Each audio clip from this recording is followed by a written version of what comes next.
वो हर जगह है, आप चाहे कहीं भी देख लो, आप चाहे कहीं भी चले जाओ, वो आपको हर जगह मिल जाएंगे। और वो है फैंडम्स। सबसे पहले सीधा simple question, what is the fandom? The state और condition of being a fan of someone और समथिंग। सिंपल भाषा में किसी भी पर्सन का फैन होना या फिर किसी भी चीज का या किसी भी चीज का। आपको क्या लगता है फैंडम सिर्फ मूवीज या फिर टीवी शोज तक ही सीमित है?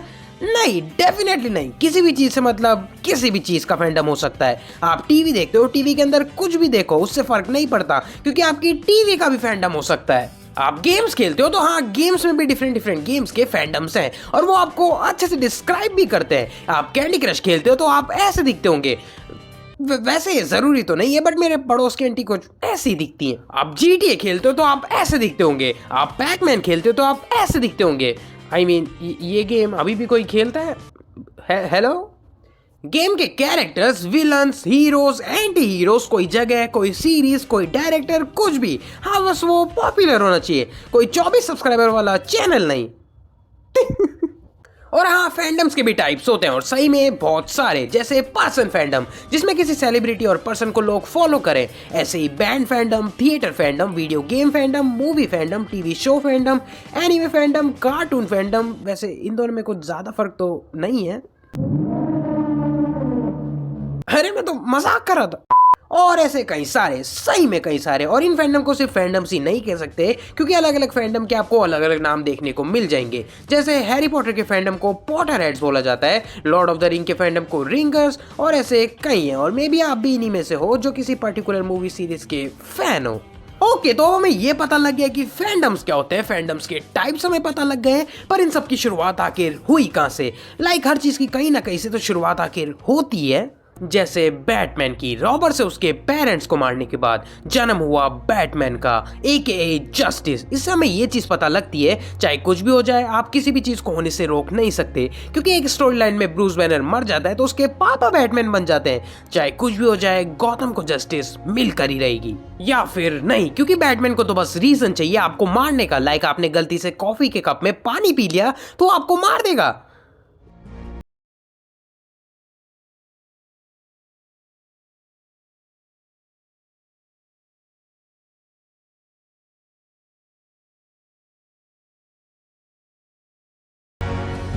कुछ ज्यादा ही ऑफ टॉपिक चले गए।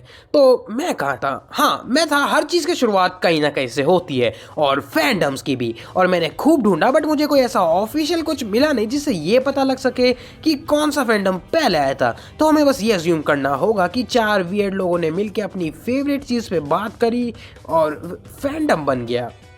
ये तो हो गई पुरानी बात है, बट समय के साथ फैंडम्स भी इवॉल्व हुए। 1930s के टाइम पे साइंस फिक्शन कम्युनिटी हमें देखने को मिली, जो कि 1939 से हर साल हेल्ड की जा रही है। और हमें अभी भी ऐसे कई इवेंट्स देखने को मिलते हैं, जैसे कॉमिक कॉन, एनिमे कॉन, जो फैंस के लिए काफी अच्छी जगह है, क्योंकि आप वहाँ आप लोगों से अपने फेवरेट शो के बारे में बात कर सकते हो, जो कि आप नॉर्मली नहीं कर सकते। और चेंजेस आप साफ देख सकते हो फैंडम्स में, कुछ सही में अच्छे हैं और कुछ बिल्कुल ही बकवास। बट क्वेश्चन ये आता है कि आपने कभी ये सोच के देखा है कि कैसा होगा कि मैं भी किसी फैंडम का पार्ट बन जाऊं? हाँ, आप बन सकते हो, बट इसकी कुछ कंडीशंस है।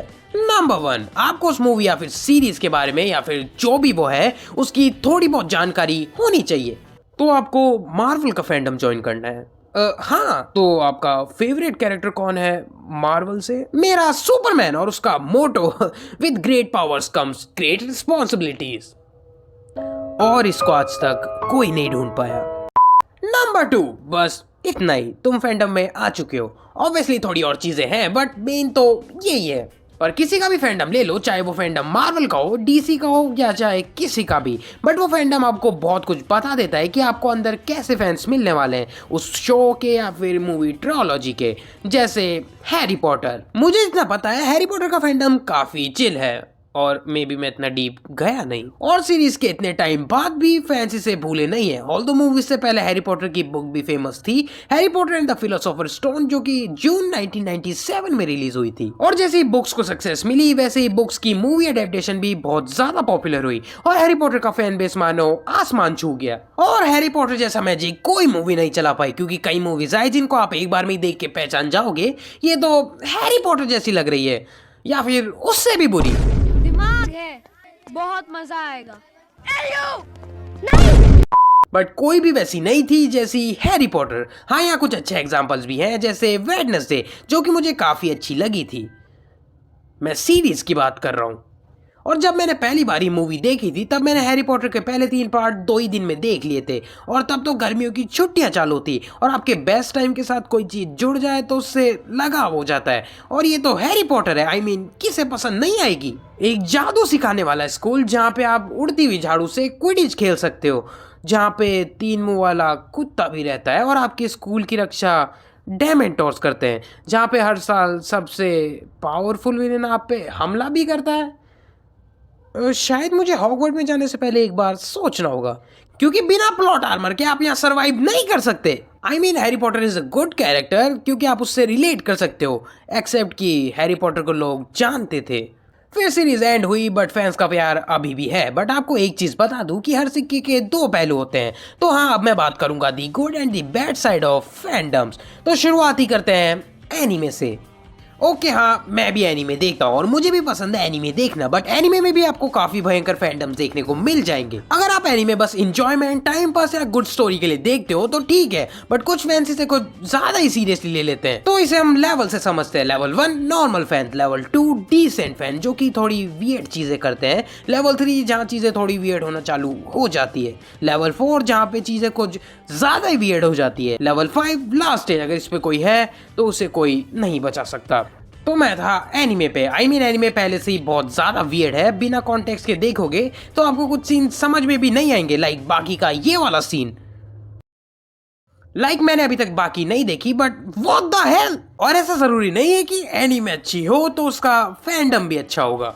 एनिमे फैंडम्स आर गुड अगर आप उसे ऊपर ऊपर से ही जानते हो, बट सीक्रेट्स तो नीचे है, क्योंकि यहाँ कई सारी एनिमेज हैं जिन्हें हम देखते हैं और कई सारी एनिमे के साथ आते हैं उनके फैंडम्स। एनिमे फैंडम्स कई सारे और कई तो बहुत ही वियर्ड, जैसे कई फैंस कैरेक्टर्स को कैरेक्टर से ज्यादा समझने लग जाते हैं, लाइक गॉड, किसी पर्टिकुलर कैरेक्टर को कुछ ज्यादा ही प्रेस करना। और आपको ये वियर्ड लगता है? नहीं, ये तो लेवल 3 है, क्योंकि कुछ फैंडम्स में तो इससे भी ज्यादा वियर्ड चीजें हो रखी है, जिसका बेस्ट एग्जांपल है, ऑफ कोर्स आपने गेस कर लिया होगा, माय हीरो एकेडेमिया। देखो, माय हीरो एकेडेमिया एक अच्छी एनीमे है, मैंने इस एनीमे को एंजॉय भी करा, बट हर कहानी में एक विलन होता है और एमएचए के केस में वो है उसका fandom. Good anime, bad fandom, और ऐसी कई एनीमे जिनका फैंडम बेकार है, बट एमएचए क्यों? क्योंकि एमएचए का फैंडम कोई नॉर्मल फैंडम नहीं है, क्योंकि इस फैंडम में काफी वियर्ड चीजें हो रखी है। यूजली एमएचए के फैंडम पॉपुलर है शिप्स के लिए। शिपिंग एक कॉन्सेप्ट है फिक्शनल कपल्स का, जिसमें फैंस उनके फेवरेट कैरेक्टर का एक रोमांटिक पेयर बनाते हैं, और इसमें क्या बुरा है, ये तो बस ठीक ही है। यहाँ से तो बस ये नेक्स्ट लेवल पे चला जाता है, क्योंकि ये ऐसे ऐसे कैरेक्टर को शिप करते हैं जो कि नेवर माइंड। और फिर आते हैं हम थ्रेड्स पे। तो हर चीज में हम एमएचए को नहीं लेंगे, इसलिए bleach one of the most popular anime में आती है, और ये काफी पुरानी एनिमे भी है, और अभी इस एनिमे का रिटर्न हुआ था और फैंस खुश नहीं थे बिकॉज ऑफ एनिमेशन और कैरेक्टर्स, और उन्होंने जाके एनिमेटर्स को थ्रेड्स देना चालू कर दिए। और ऐसे कई और भी हैं, जैसे जोजो, ड्रैगन बॉल और ऐसी कोई भी एनिमे जो पॉपुलर है, क्योंकि अगर किसी एनिमे का फैंडम है तो उसमें टॉक्सिसिटी तो होगी, जो कि हर फैंडम में होती है। बिना टॉक्सिसिटी वाला फैंडम ऐसी कोई चीज एग्जिस्ट नहीं करती, या तो टॉक्सिसिटी कम होगी या तो ज्यादा। जस्ट लाइक के पॉप फैंस, मुझे सॉन्ग्स पसंद है और मैं रेगुलरली सुनता भी हूँ, इवन के पॉप। बट के पॉप को लोग इतना हेट क्यों करते हैं? It's not about artist, it is because of their fans. आपने कभी के पॉप को एक्सप्लोर करने की कोशिश की? नहीं, क्योंकि उनके फैंस ने बहुत ही डिफरेंट इमेज बना रखी है के पॉप की। के पॉप का नाम आते ही पहली चीज आपके दिमाग में या तो बीटीएस आएगी या तो ब्लैक पिंक और maybe some popular band, but there are more. और मैं आप बीटीएस को बेकार नहीं बोल रहा हूँ, बट फैंस, क्योंकि कई फैंस बीटीएस को अपनी पर्सनैलिटी बना लेते हैं और कुछ ज्यादा ही उनसे ऑब्सेस्ड हो जाते हैं, सही में कुछ ज्यादा ही। और यहीं पे आपको फर्क दिखने लग जाता है एक गुड और बैड फैंडम में, जहाँ बुलिंग और हरासमेंट आपको नाश्ते में मिलती है। अगर आपको कोई पर्टिकुलर कैरेक्टर, सॉन्ग, गेम या फिर एपिसोड पसंद नहीं आया और आपने उस पर कमेंट कर दिया और टॉक्सिक फैंस ने उसे देख लिया, देन यू आर फक्ड। और उसमें भी हर फैंडम को आप सेम रीजन से बेकार नहीं कह सकते, क्योंकि हर फैंडम अपनी अलग अलग चीजों की वजह से बेकार हो सकता है।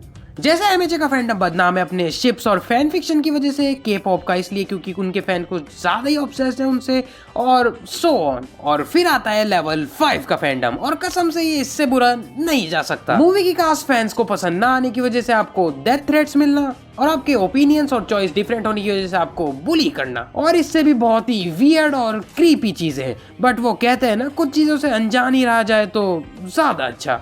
But at the end fandoms are good जब तक आप बस उस पीस ऑफ मीडिया को इंजॉय कर रहे हो, क्योंकि हर फैंडम में टॉक्सिसिटी तो यूजुअली होती ही है, तो इसलिए सावधान रहिए और सतर्क रहिए। और इसी के साथ मैं भी आपके थॉट्स जानना चाहूंगा फैंडम्स पे, तो मुझे कमेंट सेक्शन में बताएं। और अगर आपको ये वीडियो पसंद आई तो वीडियो लाइक करना, आप मेरे चैनल के अदर वीडियोस को भी चेकआउट कर सकते हो। अगर वो भी पसंद आ जाए तो सब्सक्राइब भी कर देना। मैं मिलता हूं आपसे नेक्स्ट वीडियो में। Till then stay tuned.